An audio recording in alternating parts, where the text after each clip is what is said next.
Hello, this is Broyer, and welcome back to another episode of our Let's Play for Football Manager 2020. We're continuing our season with Broyer FC. This is actually episode number 10, which is actually going to be just a transfer special and kind of some of the off-season stuff.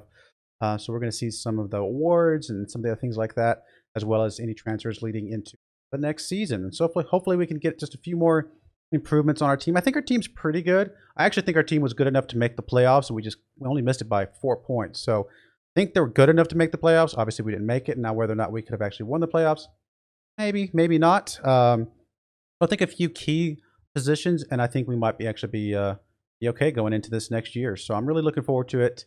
But let's go ahead and get into the awards.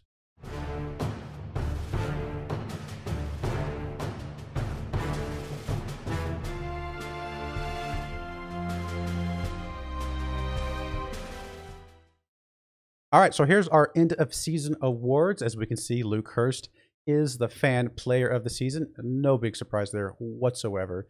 We got Henry Cohen's as the goal of the season. Let's go check this one out real quick. I think I remember this one. Let me try. Actually, sorry about that. There's a little bit of a background thing there, but here's Cohen's pushing up. Looks like he's kind of by himself. Actually, is he just going to take this all the way to the end? Yeah. Okay. There you go. Cohen's just pushing it up all the way by himself, getting us a goal. Looks like that actually was one that maybe have brought us back to a draw, which appears to be how we ended that game anyway. So it was actually a pretty big goal, saving us a point. Signing of the season, Luke Hurst was a free signing, obviously. Young player of the season, Luke Hurst, 19 years old. Stats, Luke Hurst, 22 goals. He did lead the entire division, or the entire league, I should say. Highest average rating, 7.24 from Luke Hurst. Most assists, Stelios. So Stelios playing here on the left-hand side. Actually, sometimes we played him on the right-hand side as well. So as much as I felt like he struggled at times, he did end up having the most assists for us. Now, that may just be telling us that we didn't get enough assists.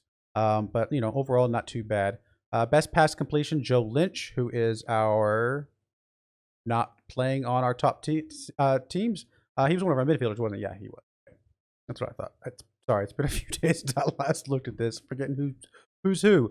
Luke Hurst, 8 Player of the Match awards, no big surprise. We had no red cards for the season. That was really, really good. Alex Hurst, though, here playing usually on the left-hand side up here, did pick up 7 yellow cards. Now, interesting note, Alex Hurst did not get Team of the Season over here on this left-hand side. It looks like Meredith picked up that with Knight on the right-hand side as well, which we had brought him in a few times towards the end, and I really liked the way he was playing. So that's pretty interesting, him getting that in place of Cohen's.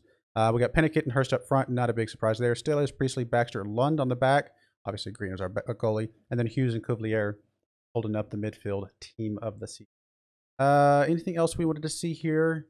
Match of the season was our 5-1 win against Chester. Moment to forget was our 4-0 loss against York. Not so great. Board seems to be pretty pleased that we recorded a top half finish. In fact, I think we did this, 2 years ahead of schedule. Can't go wrong with that. Go check out our club vision. They want us to sign players under the age of 23 for the first team, as well as make the most of set pieces. Okay, fair enough. Work within the wage budget. We probably struggle with that a little more than we should have, but what you going to do? End of the next season, top half. Now that we've made top half, they want us to continue to be top half, and then make the playoffs the year after that. I actually think we can make playoffs this next, quite frankly. I'm okay with accepting this current vision. Nothing I want to change there. We ended up with excellent managerial support, very good dressing room atmosphere. No team leaders, which is interesting enough. Let's go ahead and hold our team meeting at the end of the season here before our players go away. Let's see here. Let's see. I don't know if we're not gonna say champions. That's for sure. Well-deserved break, fully rested when you come back because we're gonna make the playoffs next year. I think we can. I don't know if our players agree. It's been a long season. I hope you all have a good break. You're gonna need to come back fully rested because I'm aiming to finish in the top half next time around. I mean, we definitely need to finish in the top half. We know that. I want to go for playoffs. I do. Okay, a lot of people don't think it's realistic, but I'm going to passionately say, let's see. I think taking your collective responsibility might have been a bit too much. Okay, we'll say this then. Apparently, more people thought that, and we'll say, okay, exactly the overreaction. I don't want to send them away, obviously unhappy with me, so we'll go with that. But yeah, so that's all the season rewards to be. Actually, let's see if we've got any league awards coming in. I don't know. I would have expected them to come in unless. Oh, you know what? I bet they won't come in until after the playoffs. So I will put a pause in here, and we'll come back once the playoffs are done, and we'll see how the season awards. Oh, here we go. Breaks goal scoring record as a new team record. 8 assists is a new team record. I guess it's because we're a brand new team, to be fair. 8 player of the match awards. Yeah, we'll come back when we get to the league awards. All right, so the playoffs are over now. I believe Boston United actually is the one that went on to win. Yep, they did. They actually beat Darlington, if I remember correctly, in the final game. So congrats to Boston United. We do have the awards here. I will also point out we actually did just bring in a director of football. I thought about delaying it, but I mean, and it's not like he's the most amazing director of football. I thought about delaying it till we got to the next league or something like that, and maybe I should have. But I mean, there's some things that directors of football can do for you, like going out and helping you find loans and stuff like that. That just less work for me to have to do sometimes. So I figured it would be okay. We'll go ahead and brought him in. Mistake or not, we'll find out. But let's go with that. Obviously, we have a bunch of records here because we are a brand new team, so we don't need to worry about that. Chasing Kelly deal. I'm actually not sure what that is. Maybe that's somebody else going after that. It looks like Hurst was named as player of the season. Congratulations to Hurst. Not a big surprise. 19 years old, player of the season. Excellent work, Hurst. We definitely want to try and hold on to him. He also won top goal scorer. We were not surprised by that. He had, what was it? 20 goals to 19. Yeah, so he won it by one goal there. 10-man shortlist for Vanarama National League North Manager of the Season. Okay, let's go ahead and vote on that. I mean, I don't know that it could be us. I mean, we actually had, I don't know, not a terrible win ratio. We'll go ahead and vote for Lee Clark here for Blythe, just likely to affect us. We avoid the tax hit. That's good. Looks like we have a couple sponsor deals finalized.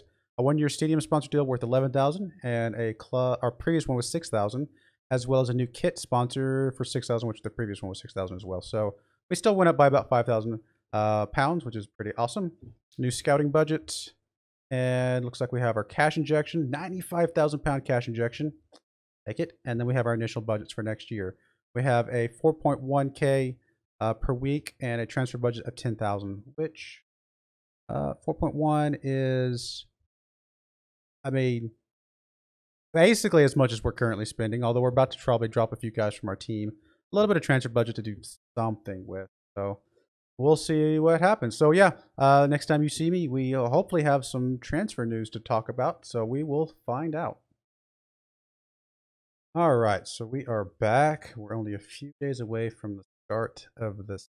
It took me a little bit longer to get some traction, partly because we actually had a takeover that delayed me by a couple weeks of actually trying to get some ball rolling, so to speak, on some of the transfers, some of the trials, things like that. So I guess we could have done trials, but we just couldn't do any transfers during that time period. So it was a little weird. Actually, I don't know if it's trials or not. Count as a transfer when you're in a lockdown?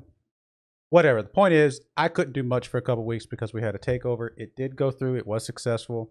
I don't know that it injected any more money into the. Maybe it did because we're up to $102,000 in the balance overall. I don't think our transfer budget and wage budget changed much. We are up to about a $4,500 wage budget, which I think we started at $4,100, and so the only reason we have 45 is because I just moved some of the transfer budget over. But as we go back to the transfers here, you can see that I did use a little bit of transfer budget, although I think most of this is paid out over the next year or two or something like that. So I just made it in installments or some such or another. But anyway, here's the transfers that we have coming in. We have Ellis Hudson coming in on loan. He's actually very versatile. He can do a lot of stuff. I was actually looking at him as a potential, signee, because, he's got a lot of good potential. He can play all over the place. Just real quick, I should probably point out that it doesn't show it here, and I don't know if there's a way to show it, but we did lose Hurst with a U because I just really didn't feel like he ever came through and played very well. So we let his loan expire. We lost, actually, we lost all three of the loanies that we had. I don't remember the other two. Was it Hibbs? And then I forget the last guy. But anyway, all three of the loans that we had, we let them expire. None of them really showed up and just did amazingly well. So it wasn't a big deal. So anyway, So we brought this guy in as a loan to try to replace Hurst with a U. I mean, he's obviously nowhere near as good as Hurst, but I mean, he's something. Let's see. At coach report. Yes. He's sort of, depending on which coach you ask. I think he's can be better than the ones. He can be our best left attacker. For example, here's Paul Green, who's got decent potential or ability and potential judging, compared to our other coaches. He puts him at a 3-star. So really, depending on who you ask, I think this guy actually has the best overall potential and ability. He only puts him at 2.5. Hard to say, but he's on loan. He has some potential to grow. Granted, him being on loan doesn't really help us if he grows, unless he grows during the course of this actual season. So we'll see what happens. But hey, I think he's going to come in as probably our best attacking midfielder on the left. Then we got Harvey Neville here from Manchester United on a free. He came in. He's currently 3 stars, potential 5-star. He did come on as a free transfer. And I think he comes in as our best overall. Yep, he does. Lund is pretty good. Neville, potentially a little bit better. I think Lund has a 4-star potential. This guy has possibly as much as a 5-star potential. So we'll see what happens with Neville here. See if he really does what we need him to do. Then we got Rachi here from. I'm not sure if I'm familiar with that. Is a midfielder. He came in. He's really just here because he's 17 years old and he has some decent potential. I don't know if he'll play this season or not. Obviously, you saw that I spent a little bit of money on him. He's 4th string currently. 3rd string if you count Cohen's on the right-hand side. There's a possibility he could turn into something. We'll see what happens with him. Plus, he can actually play as the attacking midfielder if I really wanted to in the middle.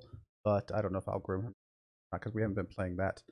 We got Kamari Paris here on a free transfer. He comes in as a potential defensive midfielder, as well as actually a left fullback midfielder. I mean, he can do a lot of the different things.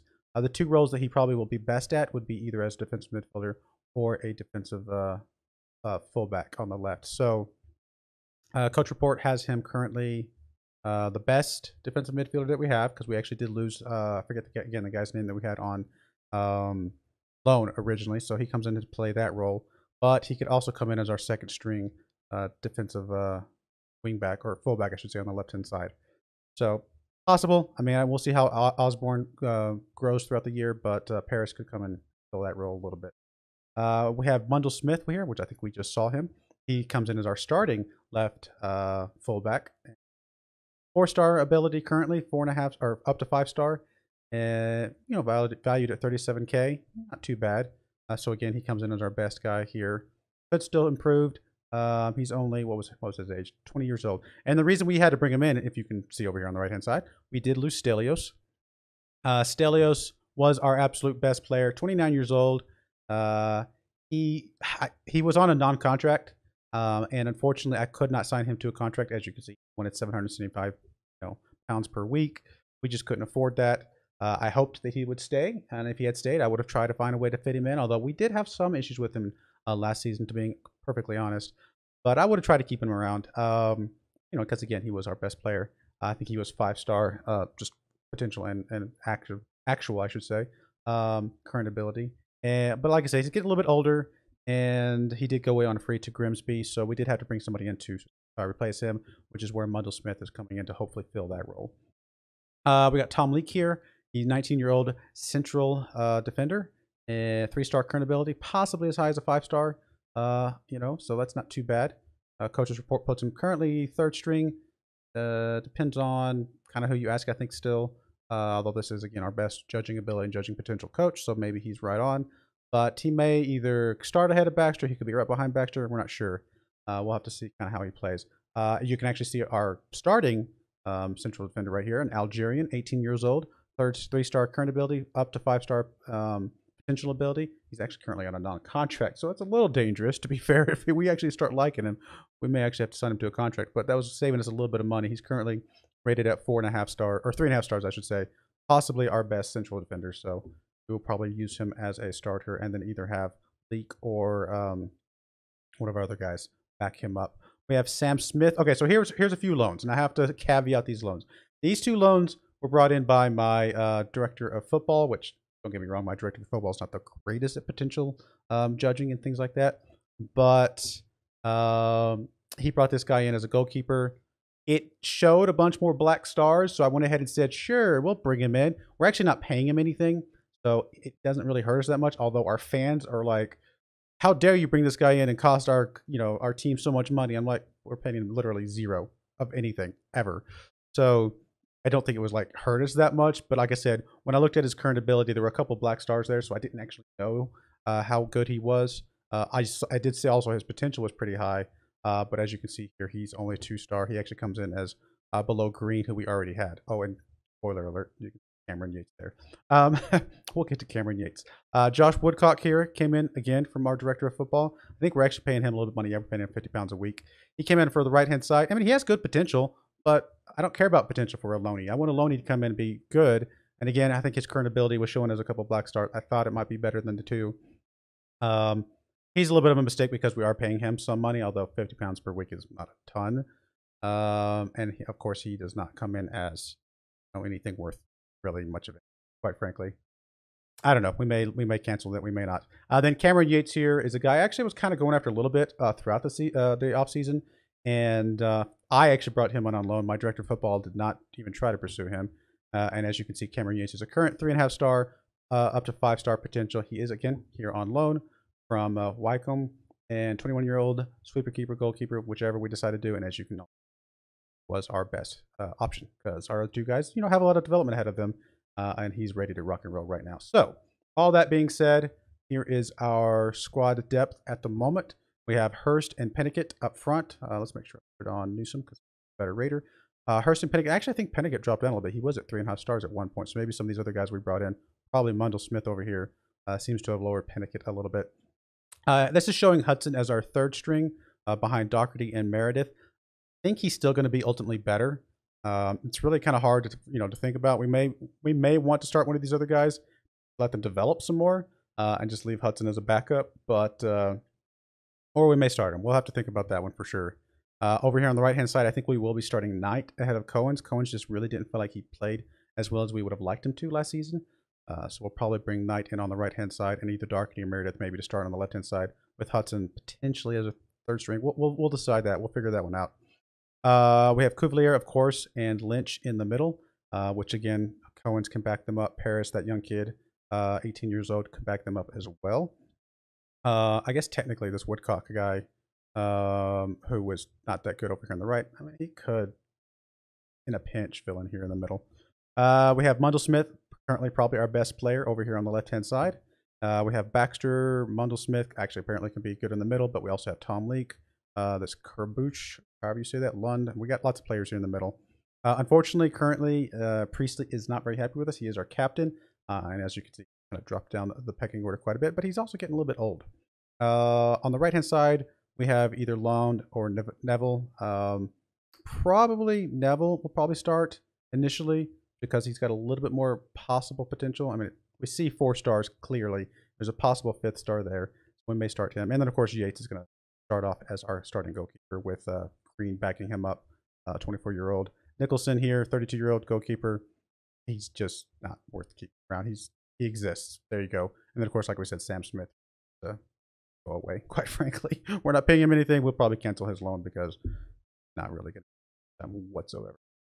All of that business done. I mean, it's not the most amazing team, and maybe we're a little bit worse off than we were last year if you look at just pure star ratings, because we did have Hurst, we had obviously Stelios, things like that. But again, Hurst was just not doing that good on the left-hand side, so I don't know that we're that worse off. Also, Stelios was not always completely consistent, so if Mundell Smith comes in here and is consistent, he might end up being better. We might actually be better overall. I will say, with all that business being done, we are currently, what am I looking for?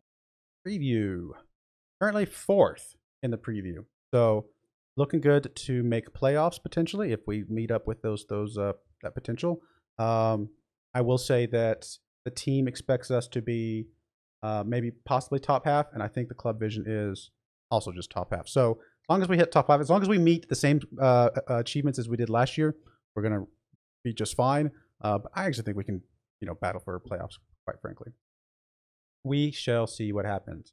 But yeah, that's the end of our transfers. Our first game up will be against Farsley here, home game against Farsley, and then we'll see the Darlington game right after. But home game, we're going to stick with the same tactics for now. We're going to stick with this 4-2-4 for our home games, and then we'll swap over to the 4-1-2-3 probably for our away games. And like I said, Harris can fit into this row pretty nicely. So we'll see what happens with that, and hopefully he developed in to a pretty good role. And again, he can also play on the left-hand side, so we got some flexibility here. So like I said, we'll start with the 4-2-4, and we'll keep Pennicott and Hurst doing their thing. Although actually, Hurst, I mean Claire could come in and get some development, and I wouldn't mind getting him some development time at some point. Pennicott is getting a little older, 27 years old, but we got some time left with him. And of course, he's got that good relationship with Hurst at the moment. So, all right, well, we're gonna go ahead and put a cut in there. I will see you guys next time for the very first game of the second season in our Vanarama National League North with Broyar FC. I do appreciate it. Thank you and goodbye.